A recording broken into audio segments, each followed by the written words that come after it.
Warga panik, suara gemuruh bak tsunami. Gorontalo, Sukabumi Cianjur siaga, BMKG, awas gempa susulan. 3 wilayah diguncang gempa besar. Gorontalo diguncang gempa bumi berkekuatan 6,4 skala Richter, Selasa, 24 September 2024, dini hari, sementara Cianjur dan Sukabumi mengalami gempa besar 4 SK. Khususnya gempa Gorontalo membuat sejumlah warga panik, sebab saat tengah malam mereka dikejutkan dengan suara berderak dan gemuruh seperti gelombang besar. Lalu disusul dengan getaran, didiang retak, kaca rumah retak dan lemari serta perabotan lainnya terguncang bak naik kapal di tengah lautan.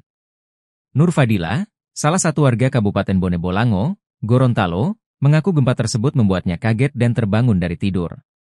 Saya setengah sadar, hanya bisa berlari sambil berdoa. Suara gemuruh semakin keras terdengar, dan guncangan terasa begitu kuat, katanya. BMKG mengatakan, pusat gempa berada di sekitar 74 km sebelah barat daya Gorontalo.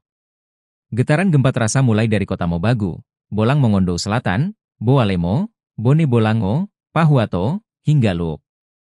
Nelson Pomalingo, Bupati Gorontalo 2 periode yang maju dalam Pilkada 2024, mengimbau agar jangan takut, tetap tenang. Kita tidak pernah tahu kapan bencana alam seperti ini bakal terjadi. Maka kewaspadaan dan mitigasi bencana harus selalu kita perhatikan, ujarnya. Kepala Pusat Gempa Bumi dan Tsunami, BMKG, Daryono pun memberi imbauan yang sama. Meski gempa tidak berpotensi tsunami, masyarakat diminta tetap waspada terhadap potensi gempa susulan. Sementara itu dari Cianjur dan Sukabumi kembali diguncang gempa dengan kekuatan M4, 3 mengguncang kota Sukabumi, Jawa Barat, Selasa, 24 September 2024, pagi ini. BMKG memastikan gempa tidak berpotensi tsunami.